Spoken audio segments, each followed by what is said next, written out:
Ever get that feeling in physics?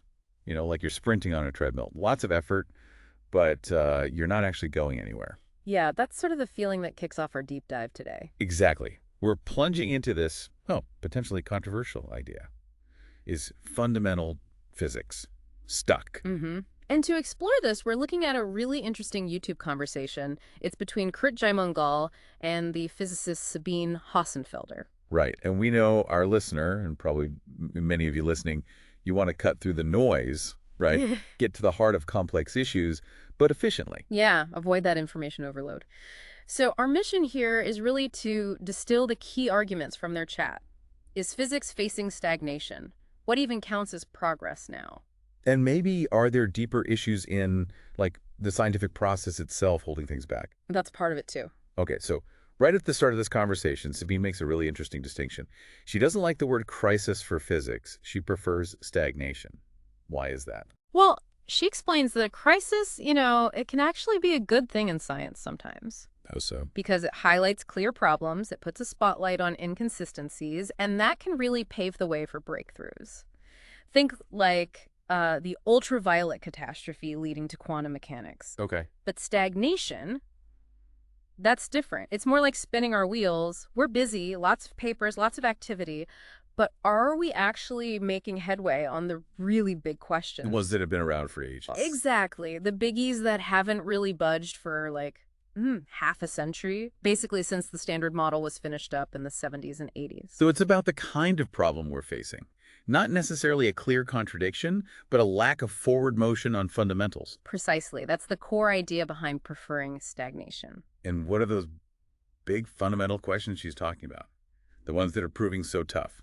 Well, we're talking really fundamental stuff like, what is dark matter? Is it some new particle? Is it something completely different? We see its effects, but we don't know its nature. Okay, dark matter. What else?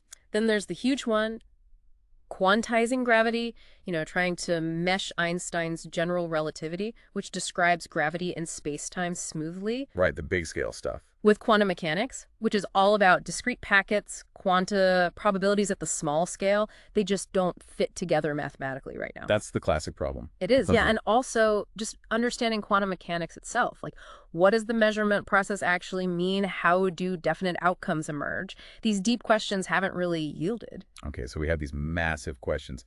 But Sabine also points out a big challenge. For some of them, we lack experimental clues. Like, how do you even start on quantum gravity without experiments pointing the way? Yeah, that's a crucial point about the interplay between theory and experiment. Because usually they feed each other, right? Exactly. Theory predicts, experiment tests, results guide new theories. But here, well, dark matter is a bit special. We do have observational evidence that something massive and unseen is out there. We see galaxies spinning too fast, clusters holding together when they shouldn't. Right. So the evidence for its existence is strong, even if we don't know what it is. But for quantum gravity, or even knowing the exact particle nature of dark matter, many of the theories, they operate way beyond where we can test. Like needing energy is way higher than the LHC or something. Exactly. Or effects so subtle they're lost in the noise. It's like trying to map a new continent with only a rowboat and no compass. The theories might be brilliant mathematically, but without tests. They stay theoretical, stuck in limbo. Pretty much. Experimental guidance is just missing for some of these really fundamental pushes. Now, she also talks about something called pseudo-problems. Yeah. What's the deal with that? Are these things physicists worry about but maybe shouldn't? Well, that's her argument, yeah. She draws a line between what she sees as genuine inconsistencies in our current theories, real breakdowns, and things that might just be, well, the way nature is, even if it seems weird to us. Like what? Give me an example. Okay, so she mentions the strong CP problem, or the hierarchy problem. These relate to why certain numbers in the Standard Model have the values they do, values that seem fine-tuned or unnaturally small to some physicists. Okay. Her point is, there's no actual contradiction within the Standard Model that absolutely demands these problems be solved.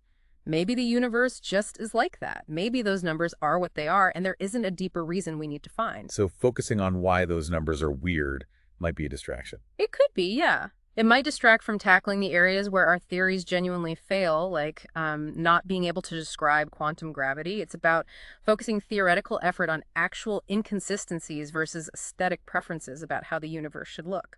Interesting. So if we're not seeing those big breakthroughs on fundamental questions, what does count as progress in physics these days? Because clearly people are still doing Oh, physics. absolutely. And Sabine acknowledges this.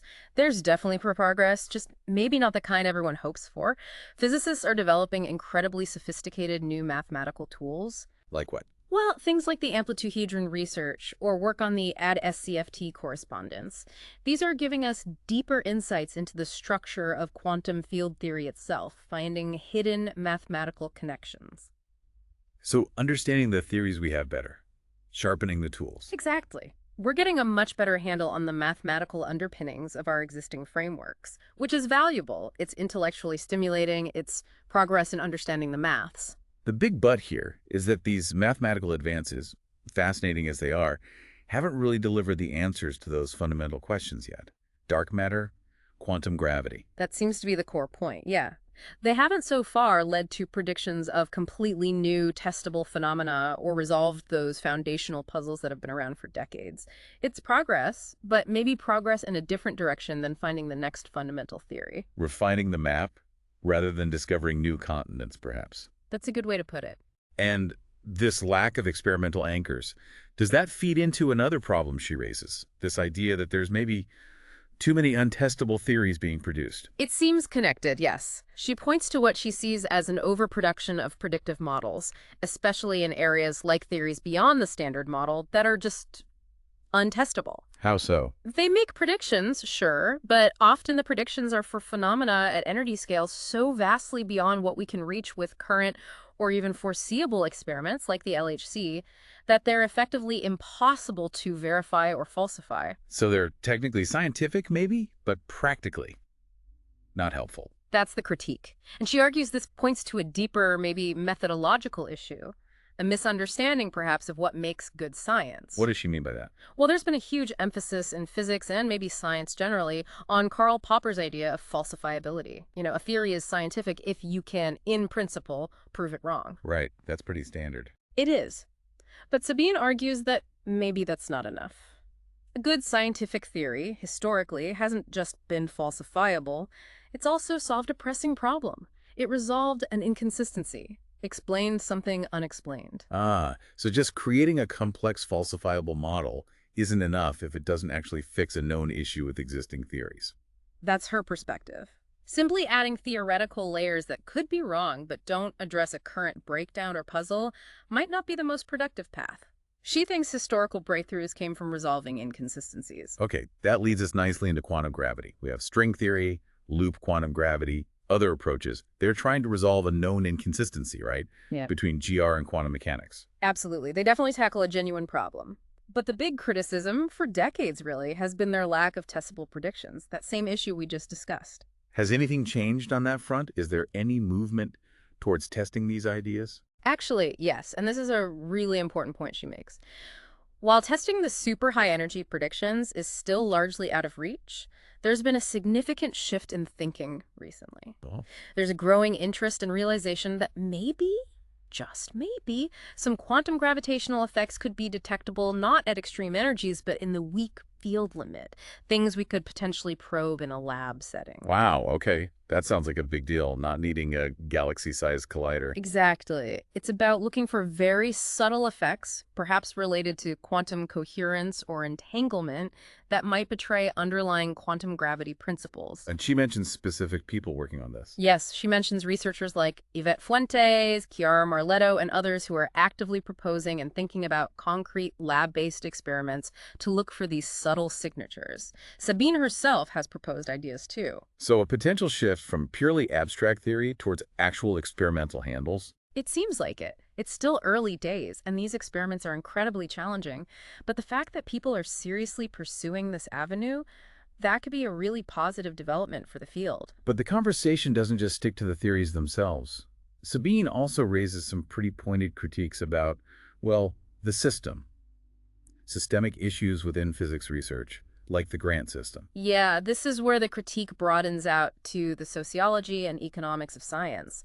She's quite critical of the standard funding model, especially the reliance on short-term grants. Like 2 or 3 years long? Often, yeah. And this creates this relentless pressure. You're constantly thinking about the next grant application. You need to show progress quickly, produce papers fast to justify the funding and get the next one. Which sounds like it would make people play it safe. That's exactly her argument. It incentivizes incremental work, stuff you know you can get results on quickly. It makes researchers, understandably, risk-averse. They're less likely to tackle really fundamental long-term problems where progress might be slow or uncertain. Because you might not have anything to show for your grant report in 2 years. Right. So the very structure of funding, she suggests, might be hindering the kind of bold, potentially transformative research needed for breakthroughs. And this pressure, she thinks, contributes to these self-reinforcing bubbles in research. What does she mean by that? It's about how careers and funding get channeled. Imagine you do your PhD and postdoc in, say, string theory or supersymmetry. You invest years, build up expertise, publish papers in that specific area. Makes sense. But then maybe progress in that area slows down. It becomes really difficult to switch fields because you don't have the track record or connections in a different area to easily get funding or a position. So you're kind of locked in. You can be, yeah. Yeah. People are incentivized to keep working within those established paradigms, even if the returns are diminishing, because that's where the jobs and grants are perceived to be. And that makes it hard for radically different ideas to get traction or funding. It sounds like a systemic inertia. She actually suggests something called redirection grants. What's the idea there? It's an interesting proposal to try and counteract that inertia. The idea would be to offer specific funding to established researchers precisely to allow them to move into a new research area. Funding to switch tracks. Exactly. Yeah. Funding that explicitly doesn't demand immediate results or publications in that new field, but gives them the time and space to learn, explore, and potentially bring their expertise to a different set of problems. It could help break down those bubbles. That ties into another point she made about research communities sometimes being too insular, not really engaging with alternative ideas. She used the dark matter versus modified gravity debate as an example. Yeah, she points to that debate in astrophysics as kind of a cautionary tale. You have these different camps, one group favoring particle dark matter, another exploring modifications to gravity itself to explain galactic rotation curves and so on. Right. MOND theories and things like that. Exactly. And her concern, reflecting what others have observed too, is that sometimes these groups don't seem to deeply engage with or even fully understand the arguments of the other side. Like dismissing the other view too easily. Sometimes, yeah. Dismissing alternative theories based on maybe outdated arguments or superficial understanding. This lack of genuine intellectual cross-pollination, she argues, really hinders progress. You need that critical engagement between different approaches. And then there was the point about naturalness arguments driving theory, even though it's not strictly scientific. Right. This came up particularly in the context of particle physics and predictions for the LHC. The idea of naturalness is basically an aesthetic preference among many physicists. Aesthetic, how so? It's the idea that fundamental constants or parameters in our theories shouldn't have wildly unnatural values, like incredibly tiny or incredibly huge numbers without some underlying reason or symmetry explaining them. It just feels wrong or fine-tuned to them. But that's a feeling, not a proof. Exactly. Sabine argues it's not a rigorous scientific criterion. Yet these kinds of arguments were used to predict new particles, like supersymmetric particles, showing up at specific energy scales at the LHC based on keeping the theory natural. And those particles didn't show up. Largely, no. Which, for her, underscores the danger of letting these kinds of aesthetic or philosophical biases guide theory development too strongly over actual empirical evidence or solving known inconsistencies. All these issues, the funding, the bubbles, the reliance on maybe non-scientific arguments. Yeah. It sounds like it could really impact trust in science. And Sabine is pretty open about how her own experiences affected her trust. She's remarkably candid about it. She basically says, yeah, seeing these problems from the inside, within her own field of fundamental physics, has eroded her trust to some extent. Because the problems aren't being adequately addressed. That seems to be her feeling. That there hasn't been enough institutional recognition or effort to fix some of these underlying methodological and systemic issues. So yeah, it's hard to maintain full trust when you see those things happening. It's interesting, too, how she talks about things like clickbait titles on YouTube. People sometimes criticize her for that, but she has a different take. Yeah, she pushes back on the idea that it's purely about being misleading. From her perspective, especially on a platform like YouTube, you have to use titles and thumbnails that grab attention. Others, no one clicks. Right. It's partly about effective communication in a very noisy online world. And it's also a way to test what topics resonate, what phrasing works. She acknowledges her style is very direct, which some might find abrasive, but argues it's about being clear, not necessarily about misleading people for clicks. Okay, let's zoom out a bit. Does she see this stagnation issue as just being about fundamental physics? Or is it broader? Does she think science as a whole might be slowing down? She does raise that possibility, yeah. It's not just a physics-specific concern for her. She references things like bibliometric analyses, these studies that track publication numbers, citations, impact factors over time. Trying to quantify progress, in a way. Kind of. And some of those analyses, plus arguments from books like John Horgan's The End of Science, suggest that maybe the rate of truly fundamental paradigm-shifting discoveries has slowed down across many scientific fields compared to, say, the first half of the 20th century. But what about the argument that fields just mature? You pick the low-hanging fruit first, and then progress naturally gets harder and slower. She definitely acknowledges that argument. It's the standard counterpoint. But she expresses some skepticism. Why? Well, she points out that the number of scientists working today is vastly, exponentially larger than it was 100 years ago. So even if problems are harder, shouldn't the sheer increase in brain power and resources keep things moving faster? That's a fair point. And also, the rate of progress seems uneven. Compare, say, the perceived slowdown in fundamental physics with the rapid advances we've seen in areas like molecular biology or medicine, at least for a time. If it was just maturation, maybe it would be more uniform. She's not fully convinced by that explanation. What about computers and technology? Surely that's massive progress. Oh, absolutely. She acknowledges the incredible progress driven by computer science and technological development. But she argues that ultimately, even those advances rely on the bedrock understanding of fundamental physics laid down earlier. New technologies exploit existing knowledge. They don't necessarily represent new fundamental discoveries about nature itself. Okay, this connects to another really interesting idea she discussed. The scientific underground. What's that about? It stems from a practical problem in academia. We produce way more PhDs than there are permanent academic jobs, professorships, research positions. Yeah, academic job market is notoriously tough. Exactly. So you have all these highly trained, very smart people, often passionate about research, who end up leaving academia for jobs in industry, finance, tech, whatever. But they don't necessarily lose their interest in science. Right. They still follow the research, maybe tinker with ideas in their spare time.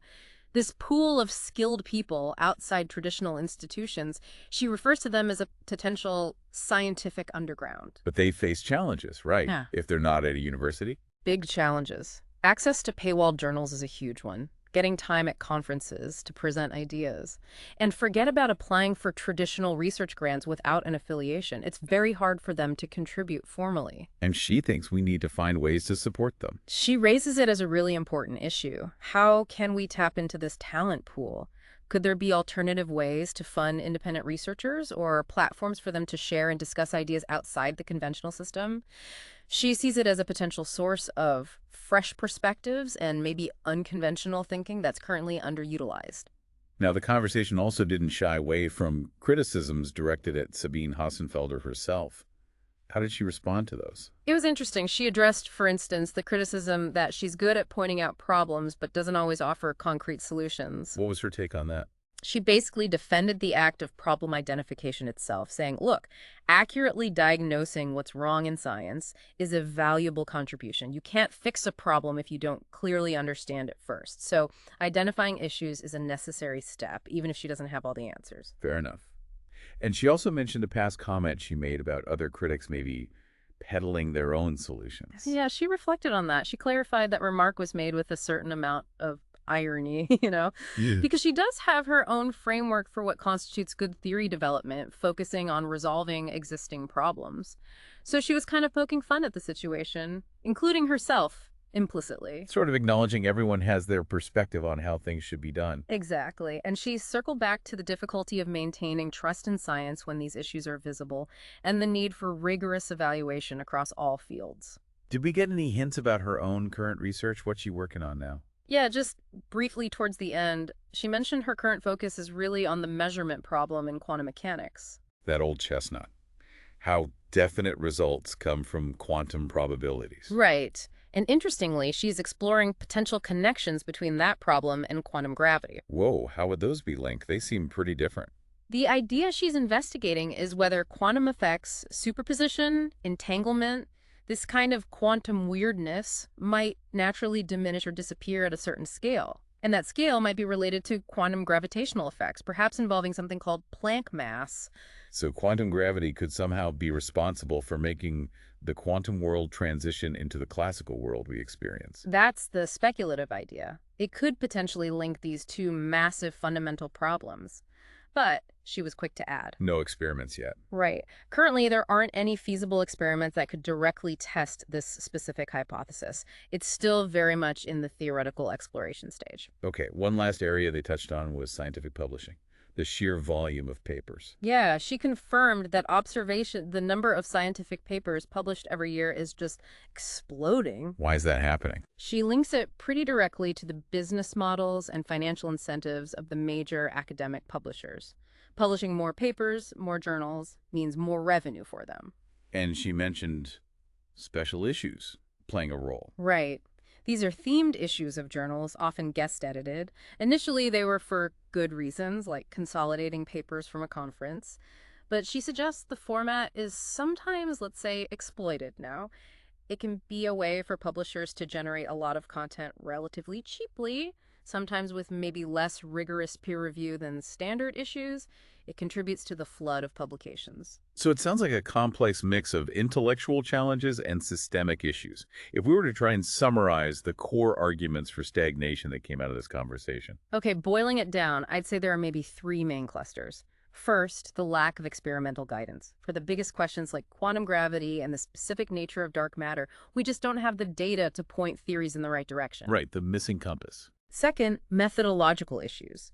This includes the overproduction of untestable theories and maybe an over-reliance on criteria like falsifiability or naturalness instead of focusing squarely on solving known inconsistencies. How science is being done. Yeah. And third, the systemic problems within the research community itself. The short-term grant cycles encouraging risk aversion, the self-reinforcing research bubbles making it hard to switch fields, and sometimes poor communication or insularity between different research groups. Funding, careers, and culture. Exactly. It's that combination of factors, she argues, that leads to this feeling of stagnation in fundamental physics. So for you, our listener, who wanted to really get a handle on this complex debate quickly, hopefully this deep dive has given you that shortcut. You've heard the key arguments about why someone like Sabine Hossenfelder feels fundamental physics might be stuck. Which leaves us with a final thought for you to chew on. Thinking about everything we've discussed, what is the right balance for science? How much should we pursue these really blue sky, highly theoretical, maybe untestable ideas versus demanding a clear connection to experiments and testable predictions? And maybe what role should funding agencies, universities, the whole scientific community play in trying to strike that balance? How do you foster both intellectual freedom and ensure we're making tangible progress in understanding the universe? Something to think about. And of course, if this has piqued your interest, we definitely encourage you to check out the original conversation between Curt Jaimungal and Sabine Hossenfelder and maybe explore other discussions on this topic too.